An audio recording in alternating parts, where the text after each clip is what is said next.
लेकर फैसला भी आता है, जमीन मिलेगी, अलग से विधानसभा बनाई जाएगी, इसको लेकर गृह मंत्री की तरफ से भी सारी बातें कही जाती है, लेकिन अब अचानक से ये निर्णय आया है, इसके पीछे वजह क्या मानते हैं? और क्या पहले जो चल रहा था वो सिर्फ एक छलावा था, या कुछ तैयारी भी थी, वास्तव में होना था काम, या फिर अब जो निर्णय आया है उसके बाद आगे सारे रास्ते बंद हो जाएंगे? कैसे देखते हैं?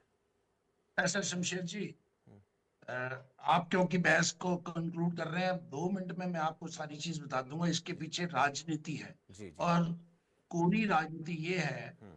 कि भारतीय जनता पार्टी को पंजाब के चुनाव में जाना है 27 में, लगभग 1 साल, हम्म। 1.5 सवा साल बाद। जी। उनको नुकसान ना हो, इसलिए इस निर्णय को रोका गया। लेकिन 29 में अगर परिसीमन होके और 126 कर दिए गए तो हमारी विधानसभा कहाँ आएगी? हम्म। मैं आपको बड़ी बार कह चुका हूं, हम्म। बुरा भी लगता है मुझे कहते हुए, SYL नहर कभी नहीं बनेगी। हम्म। हरियाणा की विधानसभा अब ऐसे परिवेश में पहुंच गई है, कभी भी चंडीगढ़ में नहीं बनेगी। अल्टीमेटली पंचकुला में हम अपनी विधानसभा बनाएंगे, आप देख लेना, मेरी बात याद रखना। हम्म। क्योंकि पंजाब अपने सेंसिटिविटी के कारण, केंद्र सरकार उससे डरती है। भारतीय जनता पार्टी और कांग्रेस पार्टी का सबसे बड़ी जिम्मेवारी है, हम्म। दोनों नेशनल पार्टियां हैं, दोनों नेशनल पार्टियों की जो पंजाब की यूनिट का अलग बात है, हम्म। नेशनल यूनिट की अलग है और हरियाणा की अलग है। हम्म। ये कह देते हैं, हरियाणा वाले मांग कर लेते हैं, पंजाब वाले कहते हैं एक बूंद पानी नहीं देंगे। हम्म।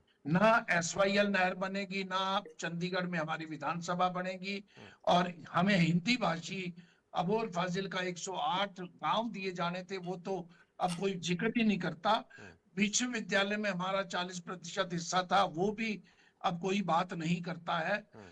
केवल मात्र पंजाब के भय से हम्म। भारतीय जनता पार्टी, हो सकता है पंजाब में बहुत बड़ी फोर्स भी ना हो, हम्म। लेकिन वो जो निर्णय अब टाला गया है, हम्म। केवल इसलिए टाला गया है कि भारतीय जनता पार्टी को दूसरी पार्टियां जो हैं, आम आदमी पार्टी है और पार्टियां हैं, और इवन की पंजाब की कांग्रेस पार्टी भी उनको ये बदनाम करेगी हम्म। भी ये चंडीगढ़ में से हिस्सा जो है हरियाणा को देने जा रही है। हम्म। केवल राजनीति के कारण हरियाणा का ये नुकसान हो रहा है। हम्म। और हरियाणा, मुझे लगता है धीरे धीरे हरियाणा के अधिकारी भी, हरियाणा के लोग भी ये मान रहे हैं, हमने अधिकांश अपने कार्यालय हम्म। पंचकुला में शिफ्ट कर दिए हैं। जी। हो सकता है अगर आप संख्या सही लेंगे तो हम्म। 70-75% हम्म। हमारे जितने भी कार्यालय हैं, डिफरेंट भवन है, चाहे बिजली का है, चाहे हम्म। पुलिस का है, चाहे हुड्डा का है, हम्म। चाहे हैफड़ का है, सभी पंचकुला में बन चुके हैं। जी। शिक्षा सदन है, और हो सकता है पंचकुला में कोई स्थान भी ढूंढे ठीक है।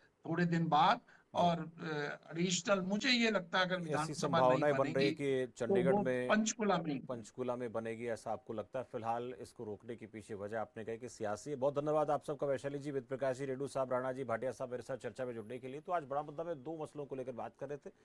एक तो आज महत्वपूर्ण बैठक होती है जिसमें सीएम नायब सिंह सैनी की अध्यक्षता में मंत्रियों से बातचीत होती है और विधायकों के साथ भी बात होती है। विधायक मंत्रियों ने अपने अपने इलाके की समस्याओं को रखा है, मंत्रियों ने अपने विभाग की बातों को रखा है, उस पर मंथन हुआ है कौन कौन से ऐसे मसले जिन पर गंभीरता से काम होना चाहिए। नियमित तौर पर बैठक होती है, लेकिन